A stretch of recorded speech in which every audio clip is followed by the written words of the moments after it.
Dear students, welcome back to Sankalp Competitive Classes. Myself Ghazala Noor. I am a PhD scholar from Jammu University Law Department. So I am here to teach you and give you some concept regarding the legal studies subject. And today will be your topic of the law of crime. So let's begin with the law of crime. As I already told you that there are some topics of law in your syllabus, that is the law of tort, law of property, law of contract. And now we will begin with the law of crimes. So first of all, you must know what is crime. So तभी आप law crime के laws पर पहुंच पाएंगे, ठीक है। तो law of crime को पढ़ने के लिए आपको क्राइम की ज्यादा जरूरत है, करने की नहीं, क्राइम समझने की ज्यादा जरूरत है कि क्राइम होता क्या है। Crime the intentional commission of an act usually deemed socially harm. तो क्राइम वो चीज है जो एक सोशली हार्मफुल हो, जिसका इंटेंशन ये हो कि मुझे ये कमिट करना है, मुझे ये ऑफेंस करना है, जो एक सोशली हार्मफुल हो, डेंजरस हो या स्पेसिफिकली डिफाइंड हो आपकी प्रोसीजरल लॉ में, दैट इज आपके आईपीसी में, जो कि पनिशमेंट दी हुई है, उसमें पनिशमेंट भी दी होती है जो पैनल हो, जो प्रोहिबिट हो by the law and which was already comes under the criminal, ठीक है। Most countries have enacted a criminal code in which all of the criminal law can be found. So English law में भी there are many sources for the criminal law system. तो remain that was all remain uncodified. लेकिन हमारे Indian law जो कि Codify है हमारे constitution में, हमें आईपीसी, सीआरपीसी, सीपीसी दिए हुए हैं। IPC means Indian penal code, CrPC criminal procedure code और आपका सिविल प्रोसीजर कोड। यही तीन मेन इंग्रेडिएंट्स है आपके क्राइम लॉ ऑफ क्राइम को जो डील करता है। The definition of a particular content in a code must be interpreted means उसको मोल्ड भी किया जा सकता है in the light of many principles, rules and laws जो होते हैं, ठीक है। Some of which may not be actually expressed in the code itself, means जो मॉरली रॉन्ग होते हैं, morally wrong things are not expressed in a law. क्यों? क्योंकि कुछ ऐसे मॉरल्स होते हैं जो आपके मॉरली रॉन्ग माने जाते हैं। The biggest example is the gift which was given by the father to his daughter और द सन इन लॉ, जो हम लॉ में अगर देखा जाए तो वो दहेज के रूप में हो जाता है, तो that is totally wrong by the law but not a morally wrong, ठीक है। For example, many legal systems take into account that the mental state of the accused person at the time of any crime was committed. पहली बात, अगर कोई भी crime commit करता है तो उसका इंटेंशन जो है वो माइंड से होगा।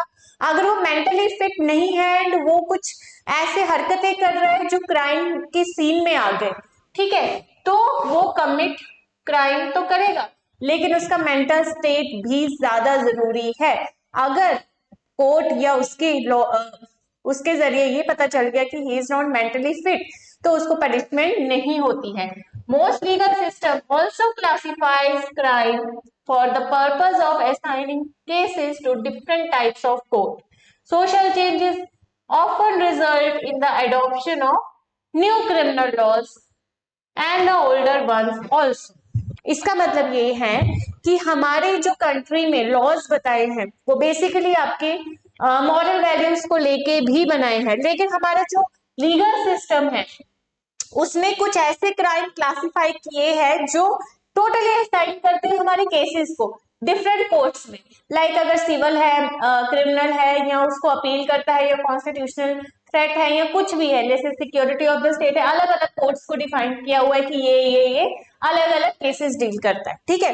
सोशल चेंजेस, जो हमारे सोशली चेंज मतलब जो सोशल में या मॉरली चेंजेस आते हैं उनको भी अडॉप्ट किया गया है, ठीक है, और उसमें हमारे नए लॉज बनाए हैं।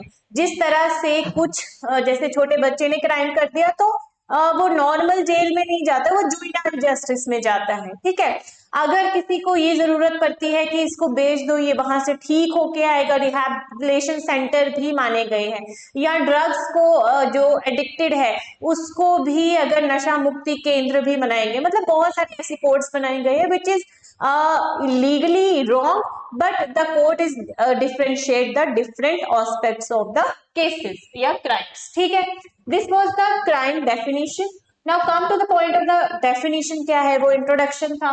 The this law perhaps also known as the penal law, crime को हम पेनल लॉ कहते हैं, मीन्स जिस क्राइम की आपको पनिशमेंट दी होती है वो आपके पेनल लॉज में दिए हैं, जिसमें पनिशमेंट्स भी दी है, लाइक आईपीसी हो गया।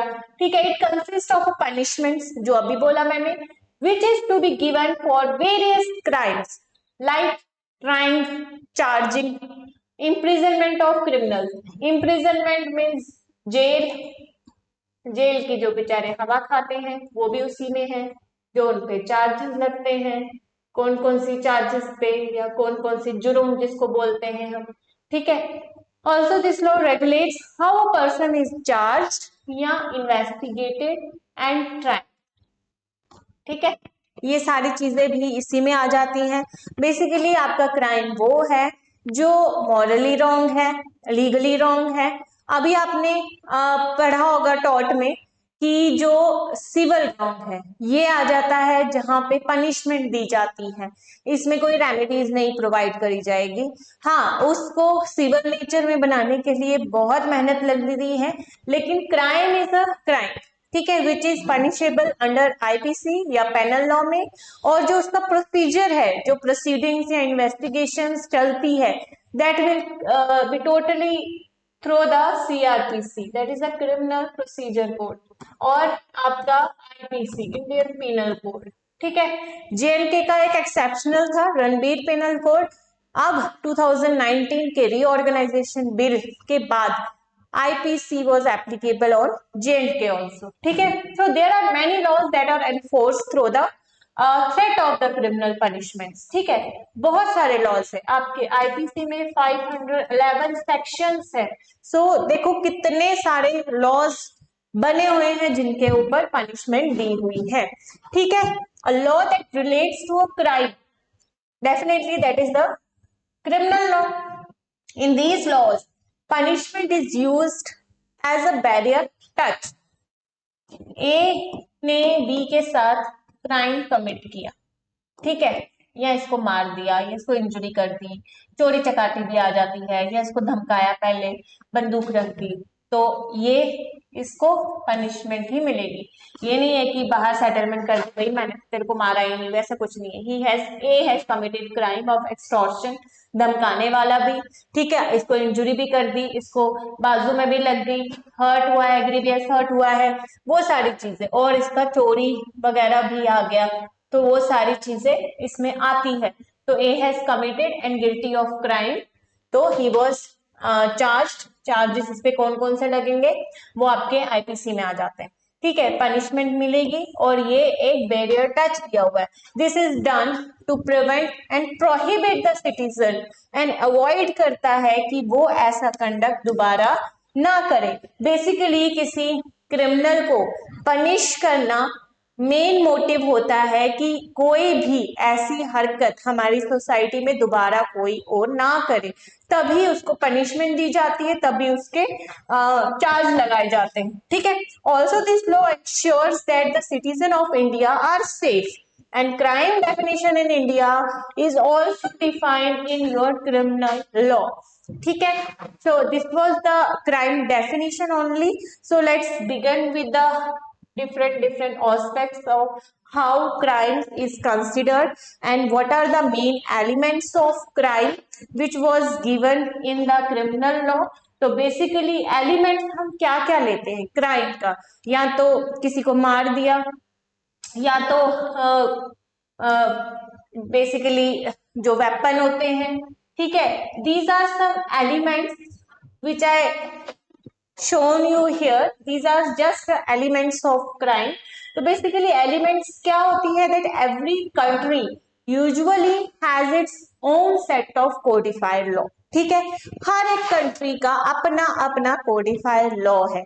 तो इंडिया का जो कोडिफाइड लॉ है regarding the crime is IPC and the procedure will be follow through the criminal procedure code. ठीक है, वेरियस पनिशमेंट्स दी हुई है आईपीसी में। इंडिया का भी अपना है, they are either go for the Indian penal code और any other special criminal law, regardless of which laws we refer to, there are always some elements of the crime common to all of them. So these crimes basically constitute the backbone of the criminal cases. ठीक है, जब तक आपके पास elements नहीं होंगे तब तक आप लोग को नहीं पता चलेगा। तो basically in India include the Indian penal code, Indian evidence और क्रिमिनल लॉ। अब बात आती है एविडेंस की। अब एविडेंस आपका बेसिक एलिमेंट क्यों माना गया है क्रिमिनल में? क्यों? क्योंकि जब तक आपके पास एविडेंस नहीं होंगे कि इस ए बंदे ने बी के साथ क्राइम किया है, तो एविडेंस क्या है? या तो वो खुद विटनेस है या तो वहां पे कुछ ऐसा वेपन है जिसपे ए के उंगलियों के निशान होंगे, that will considered as the evidence. या वेपन पाया जाता है, या आपका जिसको हम बोलते हैं कि ऑन स्पॉट पे क्या क्या चीजें बरामद हुई, वो सारी चीजें आपकी एविडेंस में आ जाएंगी। क्रिमिनल प्रोसीजर कोड के थ्रू आपके प्रोसीजर फॉलो होते हैं, ट्रायल फॉलोज किए जाते हैं।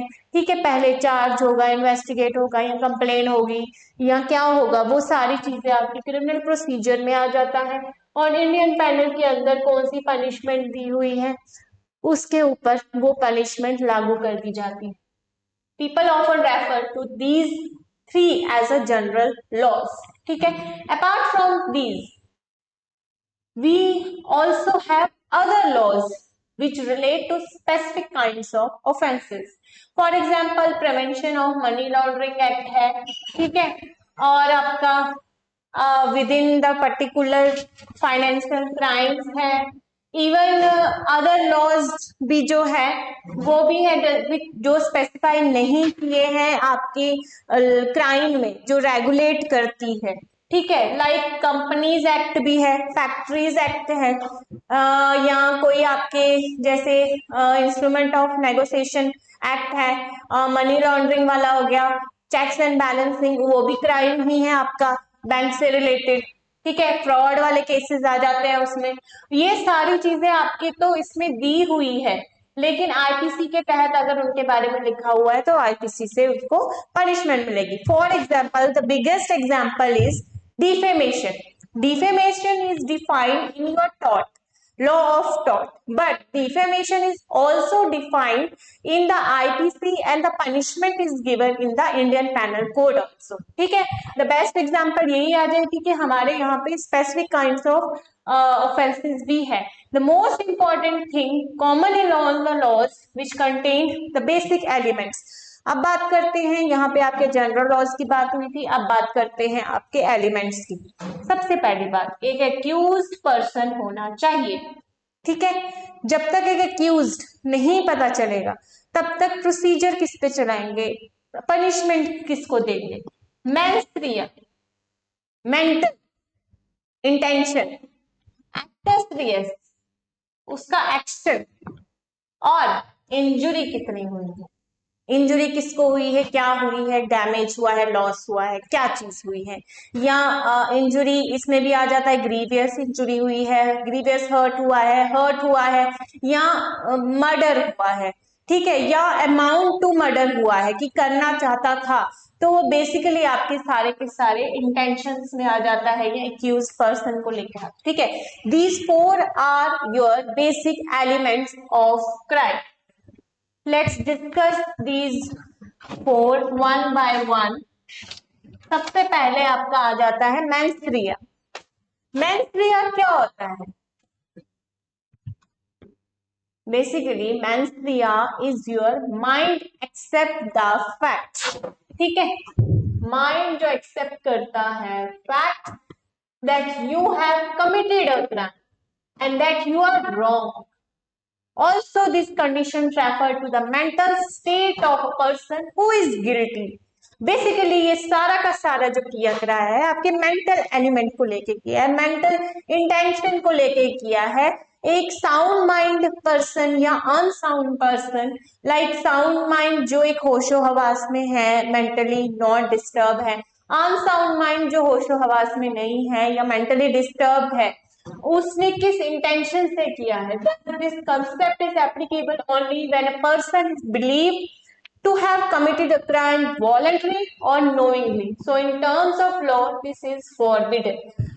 अगर एक पर्सन ने कोई क्राइम कमिट किया है और उसको पता है कि ये मैंने क्राइम कमिट किया है, वो इसके नॉलेज में भी है, उसका इंटेंशन भी है किसी को मारने का, तो वो फॉरबिडन होता है लॉ में, and that is a guilty of crime, such crime. ठीक है, in this scenario the mental condition of a person is checked when he committed a crime.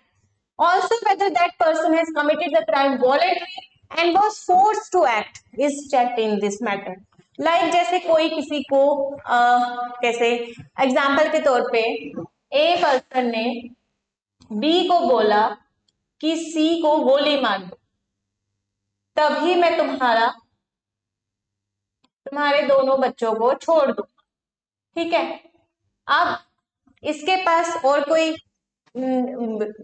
हथियार नहीं था बच्चों को बचाने का, वो इसके पास आया और इसने इसको गोली मार दी, या गोली नहीं मार पाया, बस इंजुरी कर दी, ग्रीवियस हर्ट कर दी। ठीक है, अब B will be the accused person, तो इसका मेंटल एलिमेंट जो हो जाएगा, मेंसरिया देखा जाएगा कि इसके ऊपर दबाव था, फोर्सफुल एक्ट करवाया गया इससे। एक mens rea was not fit to this person, होशो हवास में तो था, मजबूरी भी थी इसकी। ठीक है, तो ये अगर इसका नाम ले लेता है तो A will be considered as a guilty of crime. But ऐसा नहीं है कि बी को पनिशमेंट नहीं मिलेगी, बी को उससे थोड़ी कम मिल जाएगी, पर उसको भी पनिशमेंट मिलेगी। ठीक है, a mere person will never commit a crime unless he possess some intention to commit it. इसके नॉलेज में था कि मुझे इसको गोली मारनी है, पर इसका इंटेंशन नहीं था, इंटेंशन तो इसका था। ठीक है, इसमें बहुत सारे एग्जाम्पल आ जाते हैं, जैसे ए पर्सन ए को पता था कि पेड़ के पीछे सी छुपा हुआ है। ठीक है, इसने बी को बोला कि तुम गोली मारो, वहां चिड़िया है, चिड़िया का शिकार करेंगे। इसका इंटेंशन था चिड़िया का शिकार करना, इसकी नॉलेज में भी नहीं था कि वहां सी बैठा हुआ है। ए को पता था, उसका इंटेंशन भी था, उसका मेंटल स्टेट भी था और उसका नॉलेज में भी था, और इसको मिसरिप्रेजेंट किया इसने कि तुम मारो, अच्छा निशाना है, वहीं पे मारना है, तो उसने मार दिया और गोली सी को लग गई। ठीक है, B is not commit any crime, not having a knowledge, not having a intention to गोली मारना सी को, तो A will be liable for this committing a crime. He will be held guilty under the IPC also, under the criminal law also. B will also be punished but with the compensation. ठीक है, compensation नहीं तो उसको remedy मिल जाएगी। ठीक है, B is not considered a crime but he will be liable with the in these crime। ठीक है, ये बात आ जाती है बेसिकली इन दिस सिनेरियो, हमें यहाँ पे मेंटल कंडीशन उस पर्सन की चेक करते हैं कि उसका मेंटल कंडीशन था कि उसको मारने का या इंटेंशनली उसका था। मेंटल स्टेट में जो बंदा नहीं होता है, हम उसको एज अ क्राइम गिल्टी में नहीं लाते हैं। ठीक है, क्योंकि उसको एक लीगल रेमेडी भी प्रोवाइड कर दी जाती है कि he is not capable of knowing the things, knowledge नहीं है उसको, कैपेबल नहीं है, तो वो उसने मार दिया। जिस तरह से आप लोग मेंटल हॉस्पिटल्स में ले लो, बहुत सारे आप लोगों ने रास्तों पर भी देखे होंगे कि ऐसे ही कोई पत्थर मार रहा है, तो हम उसको क्राइम नहीं बोलेंगे, ही is not in the mental state. ठीक है, ही is not considered in any crime. हाँ, हम उसमें उसको रेमेडी प्रोवाइड कर सकते हैं, उस बंदे को उठा के कहीं ऐसी रिहैबिलिटेशन सेंटर में डाल सकते हैं जहां पे वो ठीक हो सके। एग्जाम्पल के तौर पे suppose a person x unknowingly puts on the shoes of a person Y। ठीक है, so should the person X be deemed guilty? No, उसको नहीं पता था ये जूता किसका है, उसने पहन लिया। ठीक है, person is not termed as a guilty although he commits a crime of taking the shoes of a person without consent। Without consent वाला तो उसने क्राइम किया है। ठीक है, लेकिन उसको उसका इंटेंशन नहीं था, उसके नॉलेज में भी नहीं था कि ये किसका जूता है, तो उसको जरूरत हो उस टाइम तो उसने पहन लिया। There is no proof that he did on such purpose. ठीक है, for example, another example, thus the person X had no intention of taking the shoes from Y. In this case, mens rea is applicable. Mens rea is acceptable also through the globe. There are extent of the law which was applied. Basically, maximum number of the cases mens rea और actus reus के base पे बहुत सारे ऐसे जो जुर्म है, वो जो जिन्होंने जुर्म किए होते हैं वो इस बेस पे छूट जाते हैं। ठीक है, तो हमारे जहां लॉ ने हमें प्रोवाइड किया है लीगल रेमेडीज, वहीं पे आपके पनिशमेंट्स भी प्रोवाइड करी है। ठीक है, हर किसी को बचाने की भी बहुत ज्यादा कोशिश करी हुई है हमारे लॉज ने। तो there are some laws like factories act, जो मैंने आपको बोला, उनकी भी कुछ ऐसी चीजें हैं जहां पे आप प्रोवाइड कर सकते हो। जैसे फैक्ट्रीज में ज्यादातर मशीन्स वगैरह होती है, उनके मतलब इलिटरेट पीपल, वहाँ अनएजुकेटेड पीपल काम करते हैं, they are not knowing how to deal with the machines, उनको सिखाया जाता है, उनकी ट्रेनिंग होती है, बट बाई चांस अगर उनसे कोई मशीन खराब हो जाए तो वहां पे उनकी नॉलेज में नहीं थी कि इसको कैसे चलाते हैं या इसको कैसे ठीक किया जाता है, तो वहां पर भी ये वाली चीजें यूज करी जा सकती है मेंस वेयर, क्योंकि आप इतनी करोड़ों की मशीन अगर खराब होगी, आप एक पर्सन लेबर पे वो चार्ज नहीं कर सकते। ठीक है, बहुत सारे ऐसे केसेस है जो इन सब चीजों से डील करते हैं। तो men's wear is basically your mind, intellectual, आपका मेंटल स्टेट और आपका जो माइंड एक्सेप्ट करता है फैक्ट्स। और बहुत बारी एक मुजरिम भी बोल देता है कि हाँ मेरे को पता था, मेरे नॉलेज में भी था, तो वहां उसको पनिशमेंट प्रोवाइड करी जाती है। ठीक है, इतना क्लियर है? चले जी, इसमें मैंने आप लोग के लिए एक क्वेश्चन प्रोवाइड किया हुआ है, like suppose an officer acts of the justice और court was ordered to arrest a person A. He believed that the person B to be a and arrested him. Is the person X be the guilty? Like एक officer है, ठीक है, उसको किसी ने गलती बता दी, बी जो है वो ए है, तो वो बी को अरेस्ट कर लेता है। ठीक है, बी को अरेस्ट कर लिया, ए बाहर ही है, ए को अरेस्ट करना था, उसके पास इंटेंशन ये थी, नॉलेज में इसका ये आ गया, नॉलेज इसकी थोड़ी कम थी, ऑफिसर ने बी को अरेस्ट कर लिया, क्या ऑफिसर गिल्टी होगा? X has committed the offence. इसने कोई कमिट किया क्या? इसने तो कोई नहीं कमिट किया, इसको प्रोवाइड, इसको पकड़ना था, इस बंदे को पकड़ना था, वो इसको पकड़ पे आ गया। ठीक है, इसमें आंसर आएगा x has not committed the offence. ठीक है, बट हाँ अगर इसकी रेपुटेशन, अब इसमें मैंने मोल्ड कर रही हूं मैं इसमें, अगर बी का रेपुटेशन खराब हो गया कि इसने मेरे को कमेंट किया या कुछ किया, अरेस्ट किया, तो डेफिनेटली वो डिफेमेशन में जाएगा और उसको प्रोवाइड किया जाएगा बकायदा। बेसिकली जब ऐसे ऑफेंसेस होते हैं तो फिर वहां पे स्पीकर पे अनाउंस कर दी जाती है कि गलती हो गई, वो वैसा कुछ, अगर विलेज पे, विलेज में अगर कोई ऐसा अरेस्ट हो। बेसिकली ज्यादातर में यही होता है कि पकड़ना किसी और को होता है और कोई और पकड़ लिया जाता है। ठीक है, चलिए जी, ये बात आ जाती है मेंस वेयर, क्योंकि उसके नॉलेज में नहीं था, उसका इंटेंशन भी नहीं था, जो उसका इंटेंशन था किसको पकड़ने का, ए को पकड़ने का। ठीक है, चले जी, अब बात आती है जो दूसरा एलिमेंट है, वो है actus reus. Actus reus is a juristic concept. Actus reus is a juristic concept which shows the physical representation of crime. Physical representation of crime. ठीक है, ये क्राइम है, thus it shows how the crime committed affected the person physically along with his conduct. I am highlighting the words which is very important, and that words will be considered as a MCQ point of view at the point in time. So this concept can be applied while considering the fact, time, place, person, possession, consent of the victim etcetera. Actus reus का मतलब होता है कि physical representation of the crime, कि उसने उसको consent दी, उसका position है, वो वहां पे रह रहा है, कौन सा टाइम है, कौन सा प्लेस है, मीन्स जहां आपकी बात करे फिजिकल की, ठीक है, कि भाई उसने उसको फोर्सफुली धक्का दिया है, क्या नहीं दिया है, ठीक है, उसने उससे कंसेंट लिया, उससे उससे डॉक्यूमेंट साइन करवाए, ये सारी चीजें आपकी जो फिजिकली जो हमें दिखाई देती है। इससे पहले जो मेंस दिया था that was all intention and knowledge, वो हमें दिखाई नहीं देती, वो तो बंदे के अंदर की बात होती है, ठीक है। एग्जाम्पल के तौर पे suppose X fires a gun to kill person Y, scenario here is that X fires the bullet and drop the gun.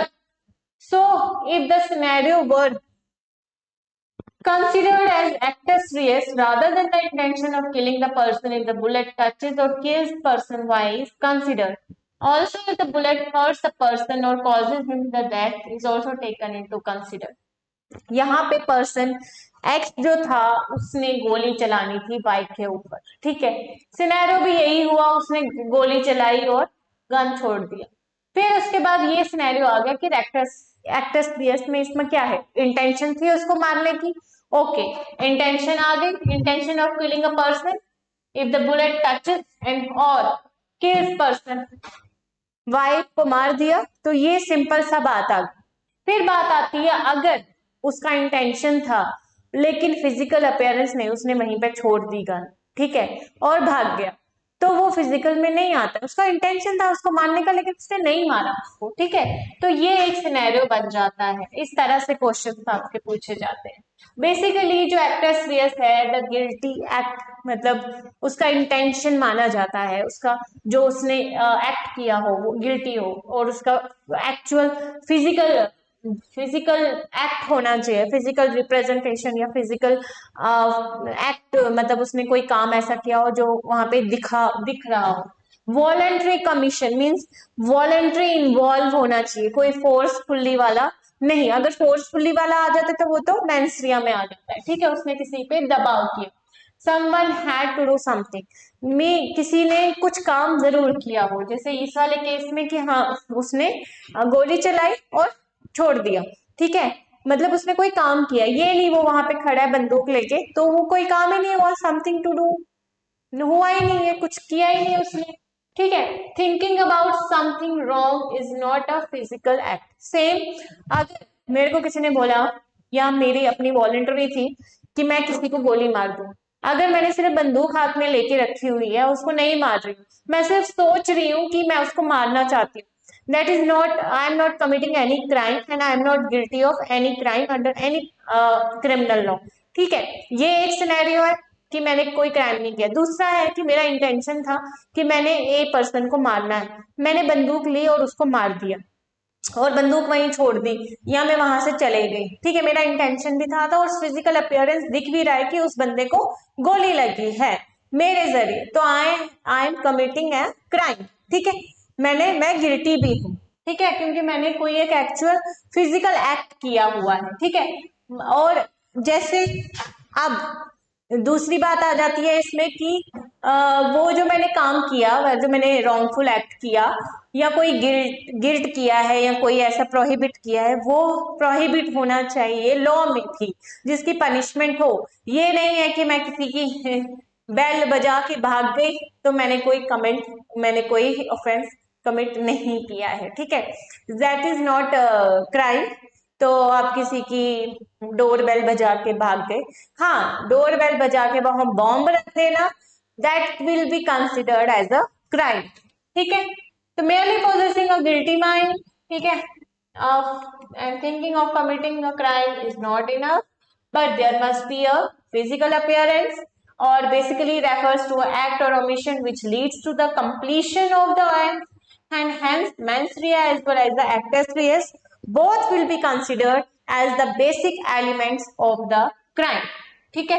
एक क्राइम को बनाने के लिए एक्टस रियस और मेंस रिया का बहुत बड़ा रोल है, जो मैंने आप लोगों को थोड़े बुलेट्स पॉइंट्स में बता दी।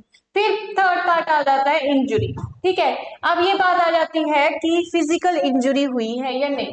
This is also the basic elements of the crime is an injury, there can be no crime if a person faces some kind of an injury. तो according to section 44 of IPC, injury का मतलब है any harm cause to a person illegally either in mind, body या उसकी reputation या कोई भी property. ठीक है, इंजुरी का मतलब ये है। और जो आपने टॉट में पढ़ा होगा इंजुरी, वो भी यही है कि फिजिकल अपीयरेंस, मतलब फिजिकल इंजुरी जरूर होनी चाहिए या कुछ ऐसा इंजुरी होना चाहिए जिसका एक्चुअल लॉस या डैमेज हो। ठीक है, जो आपने इंजुरी साइन डैमनम और डैमनम साइन इंजुरीज में पढ़ा। This injury is different in a criminal law, जिसमें एक्चुअल इंजुरी हो कि उसका कुछ पार्ट या उसका प्रॉपर्टी का, रेपुटेशन का या आइदर बॉडी का या मेंटल हैरेसमेंट, वो भी क्राइम में आ गया है। ठीक है, माइंड का जो बोला है यहाँ, माइंड, बॉडी, प्रॉपर्टी या रेपुटेशन, रेपुटेशन की बात आ जाती है तो डेफिनेटली आपका टॉट का भी आ जाता है। बट जो मैंने अभी बोला कि टॉट में डेफिनेशन तो है, डेफिनेशन दी हुई है और उसका जो पनिशमेंट है वो आईपीसी में दिया है। ठीक है, how there can be some crimes which might not required injury to anybody. For example, driving without driving license is a crime. Even it may not harm anybody. ठीक है, सिंपल मीनिंग ये है कि इंजुरी का मतलब ये नहीं है कि यहाँ पे क्राइम जो है वो क्राइम है। अभी बहुत सारी ऐसी है लाइक ड्राइविंग लाइसेंस जो नहीं है वो क्राइम है, लेकिन इसमें अन एक्सेप्शन आ गया कि इंजुरी तो नहीं हुई ना किसी की, तो वो बट क्राइम है, जरूरी नहीं है कि इंजुरी हो। ठीक है, इतना क्लियर है। चलिए अब आती है एक्यूज पर्सन। जब तक आपको एक्यूज पर्सन का नहीं पता चलेगा, आप कंप्लेंट तो कर दोगे किसी ने चोरी कर दी है। ठीक है, एक्यूज पर्सन बेसिकली वही हो जाता है जो जिसके ऊपर सारे सबूत मिल जाते। ठीक है, no crime can ever occur out of thin air because that would simply be an accident. In order to constitute a crime, it is important for somebody to commit it. The law should always be able to pinpoint the person who is responsible for committing an offense. There will be always a person behind any crime, or there will be always a person who is responsible for committing a crime. So there will be always a person means who is the accused person. The term accused या person does not suggest that only a human being will commit an offense, but there are the section 11 who gives the basic definitions of a person, which includes company या कोई association या body of persons too. ठीक है, there like trust हो जाएगा, NGO हो जाएगा, public company, they can also commit a offense और इनको भी हम as a accused में ले सकते हैं।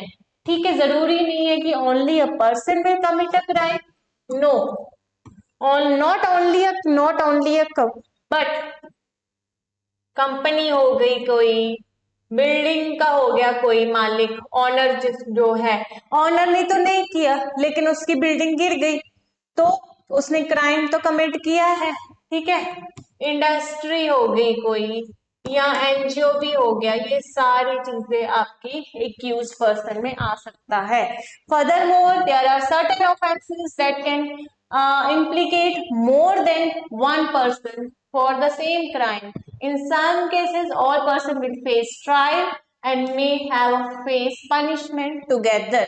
जैसे कॉन्स्पिरेसीज होती है, 5 बंदों ने कर ली कॉन्स्पिरेसी, उसमें से सिर्फ 4 बंदे ही एक घर में चोरी करने गए, एक बंदा बाहर ही रहा, उसने चोरी नहीं की बट उसको कम सजा मिलेगी, लेकिन they all 5 are considered a crime of conspiracy and all will face a punishment under IPC together. ठीक है, this is the accused person. So these are some questions regarding the mens rea, regarding the Indian Penal Code, regarding the CUET point of view, the MCQs type. State which of the following elements are not necessary for certain kinds of crime. Accused person भी है, ठीक है, mens rea है, actus reus भी है, injury is not necessary, तो इसलिए accused person और सॉरी मेंस रिया और इंजुरी को बोला है विच इज नॉट नेसेसरी। तो मेन चीजें हैं आपका एक्टस रियस और एक्यूज पर्सन। ठीक है, ये नेसेसरी माने गए हैं क्योंकि आपका फिजिकल अपीयरेंस माना गया है। मेंस्ट्रुअम मेंटल स्टेट का है और इंजुरी तो होगी जब किसी ने एक्टस पीएस का काम किया है तो इंजुरी इसी में इन्वॉल्व हो जाती है। ठीक है, all are your all the force are your elements, but जो नेसेसरी है वो है एक्यूज पर्सन और एक्टस पीएस। When did our Indian Penal Code receive the Governor General Assent? On 6 अक्टूबर 1860। ये आपको याद करना पड़ेगा। To which of the following law presumption applies? Prism किस में हम करते हैं, प्रिज्यूम किस में करते हैं कि ये इंटेंशन था इसमें, मे बी इंटेंशन नहीं हो, ठीक है, इसकी नॉलेज में नहीं था, तो वो मैंसरिया है। ठीक है, ओके, डन। चले जी, अब आगे चले।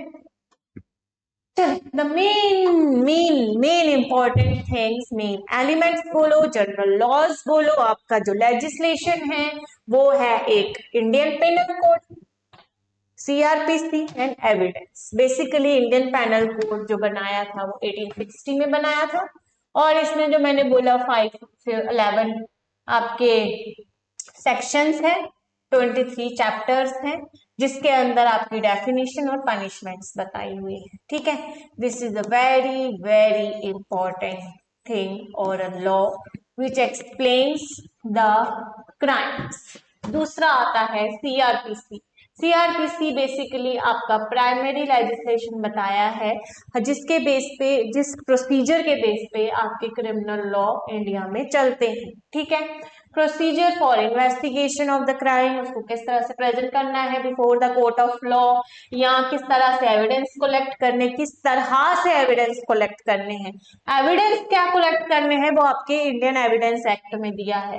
ठीक है, जिस तरह से आपके किस तरह से उसको गिल्ट प्रोवाइड करते हैं, पेनल्टीज किस, चार्जेस कैसे लगते हैं, इसके जरिए आपका चार्ज लगेगा तब जाके इसके जरिए आपका पनिशमेंट मिल सकती है। ठीक है, सीआरपीसी, इंडियन पेनल कोड और एविडेंस। एविडेंस बेसिकली आपका जो एक्ट था वो है 1872 में, जिसके अंदर आपके कुछ सेट्स ऑफ रूल्स बताए हैं, इश्यूज बताए हैं, कौन से ऐसे प्रूफ्स या एविडेंस है जो एडमिसिबल है, जिसको हम प्रिज्यूम कर सकते हैं, प्रिजम्पशन में भी आता है। ठीक है, इट कंटेन 167 सेक्शंस और इसमें आपके बहुत सारे एविडेंस बताए हुए हैं कि किस तरह के एविडेंस हम इसमें लेते हैं, या कन्फेशन है या नहीं है। कन्फेशन बिफोर द कोर्ट और confession before the police station is totally different.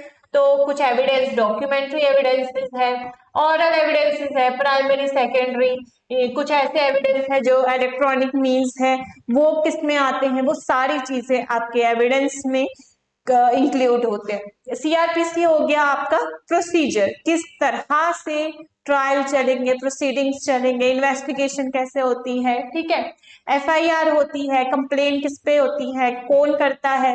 ठीक है, और फिर जो चार्जेस लगते हैं कोर्ट के बाद, जितना प्रोसीजर होता है, फिर चार्जेस और पनिशमेंट आईपीसी के तहत चलते हैं। ठीक है, दीज आर द 3 मेन और major legislations for your crime. ठीक है, अब आती है बात general objectives. General objectives of criminal law. The main general objectives of criminal law, जो मैंने बोला कि बहुत सारे ऐसे हैं, जैसे protecting the individuals and the property. ठीक है, प्रिवेंशन या डेटरेंट करना क्रिमिनल बिहेवियर को, जैसे जो मैंने बोला कि उनको प्रिवेंट करते हैं या कुछ ऐसा एंटी सोशल बिहेवियर को ना करें, कुछ ऐसे डिफिकल्टीज होती हैं कि उनको प्रिवेंट करते हैं। ठीक है, punishing a criminal act, penalise करते हैं उनको आईपीसी के तहत। ठीक है, आईपीसी उनको पनिशमेंट देता है ताकि वो लोग ऐसा एक्ट दोबारा सोसाइटी में ना करे, तभी उनको पेनलाइज करते हैं। रिहैबिलिटिंग द रिहैबिलिटिंग अ क्रिमिनल मीन्स उसको, जैसे पनिशमेंट तो देते हैं लेकिन कुछ ऐसी जगह होती है जहां उनको दोबारा से सोसाइटी में आने के लिए और या तो जेल में ही उनके साथ एक तरह से बिहेवियर किया जाता है ताकि वो सोसाइटी के साथ भी बने रहे। बहुत सारी जेल्स के, हर एक जेल में I personally has visited one jail also in a JNK state, जो हमारा एक कैंप लगा था अपने लॉ के टाइम पे। उसमें हमने जो जेलों में देखा कि उनको सिलाई कढ़ाई मतलब बुनाई और पढ़ाई भी दी जाती है, ताकि वो लोग अगर जो 7 साल 10 साल अगर 5-6 साल जेल में गुजार रहे, पनिशमेंट मिली है, उसके दौरान वो सोसाइटी के साथ साथ भी अपना काम करे, जो पढ़ना चाहता है वो पढ़ाई करे, या वहां पे फाइबर के बैग जूट्स बैग्स वगैरह बना रहे थे, तो बहुत सारे ऐसे काम भी उनको प्रोवाइड करी जाती है, वहां पे वो वेले नहीं बैठे होते हैं। ठीक है, उनको प्रिवेंट करना, उनको डेटरेंट करना, उनको उस थ्योरी से संबोधित करना कि वो क्रिमिनल बिहेवियर दोबारा से ना करे। ये हो गया उनको प्रोटेक्ट करना। बेसिकली जहाँ पे ऑलरेडी हमारे लॉज में बहुत जगहों पे हमारी वार्निंग दी होती है, ठीक है, स्लो ड्राइविंग का लाइसेंस वाला, या आप गाड़ियों का लो तो ओवरटेक मत करो, ठीक है, हेलमेट पहनो, जो नहीं पहनेगा इतने का चार्ज लगेगा, should be prosecuted in law, वो सारी चीजें उनको प्रोटेक्ट करना पहले ही। किसी की प्रॉपर्टी को भी अगर प्रोटेक्ट करना, ट्रेसपासर शुड बी प्रोसिक्यूटेड, उनको ऑलरेडी प्रोटेक्ट करना, उनको वार्न करना, ये सारी चीजें। पनिशिंग तो पता ही है, अगर कोई क्राइम करेगा तो that should be punished under IPC. ठीक है, दीज आर द बेसिक बोलो, जनरल बोलो, objectives of the criminal law. ठीक है, फिर बात आती है टाइप्स ऑफ पनिशमेंट्स। ठीक है, हमारे आईपीसी में बहुत सारे टाइप्स के पनिशमेंट्स दी हुई है, लाइक डेथ भी है। ठीक है, डेथ तो पता ही है, किसी को मौत की सजा सुना देना। Imprison for life, imprison for life means उसको मारना नहीं, उसको जेल में ही रखना पूरी उम्र। ठीक है, इम्प्रिजनमेंट में भी आपका 3 साल का होगा, 7 साल का होगा, या आपका कुछ मंथ्स का भी हो सकता है।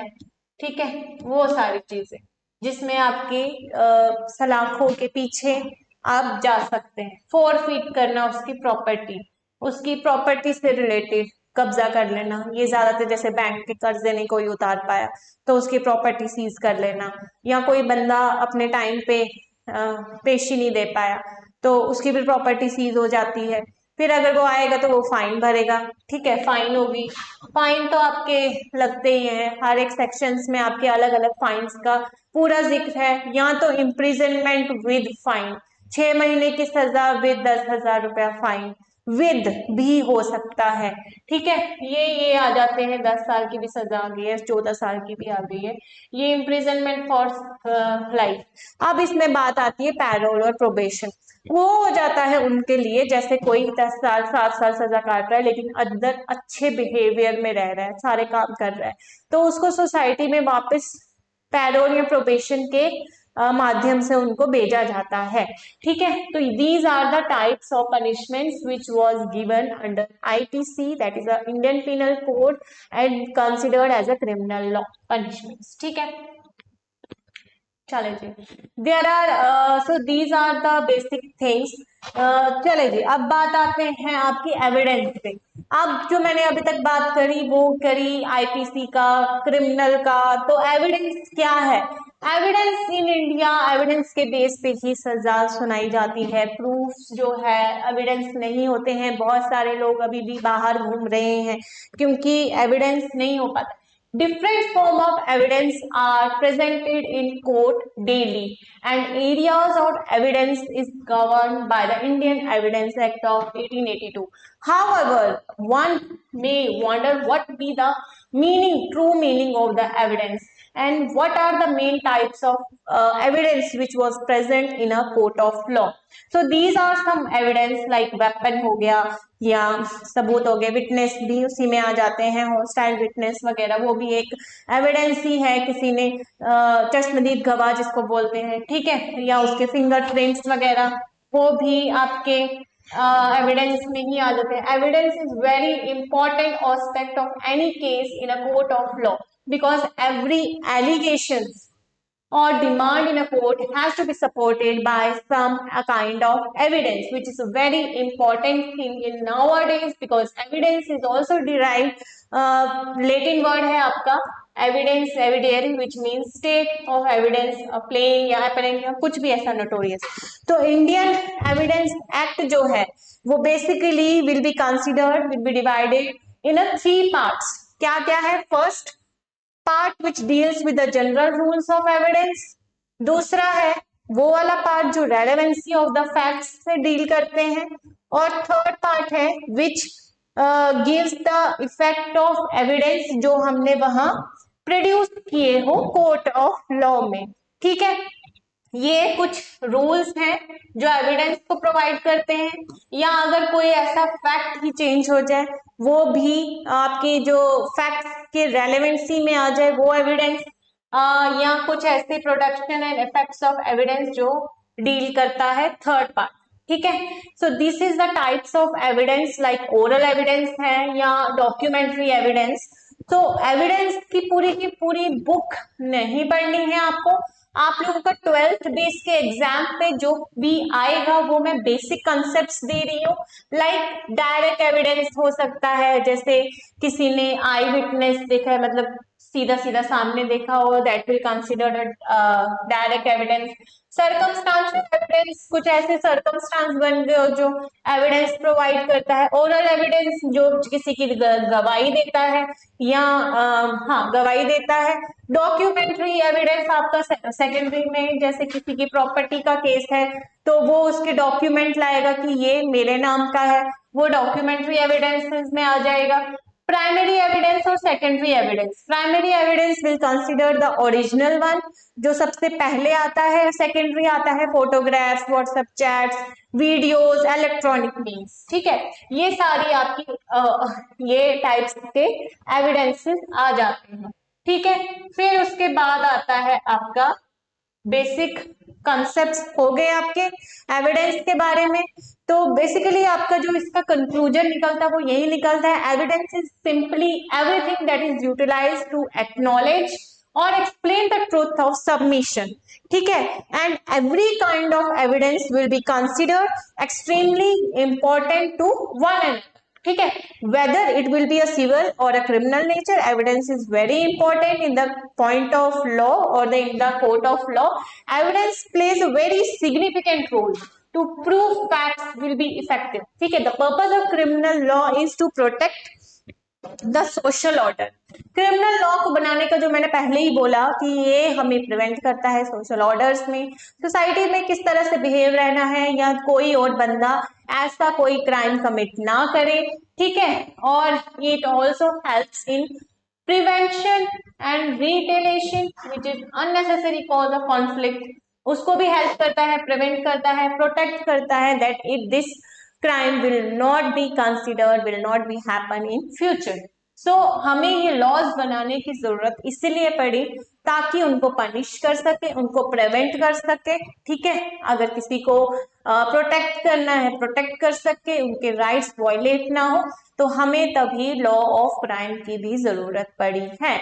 ठीक है, हमारे और भी सारे लॉज हैं जो हमें राइट्स प्रोवाइड करते हैं, हमारी प्रोटेक्शन करते हैं, हमें हेल्प करते हैं प्रिवेंशन में, हमारे लीगल राइट्स को भी प्रोवाइड करते हैं. So all these topics of law are very important in your examination point of view.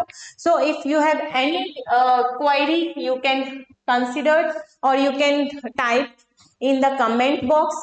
So all the details will be given in your links below. So thank you so much. This was all about the today's topic.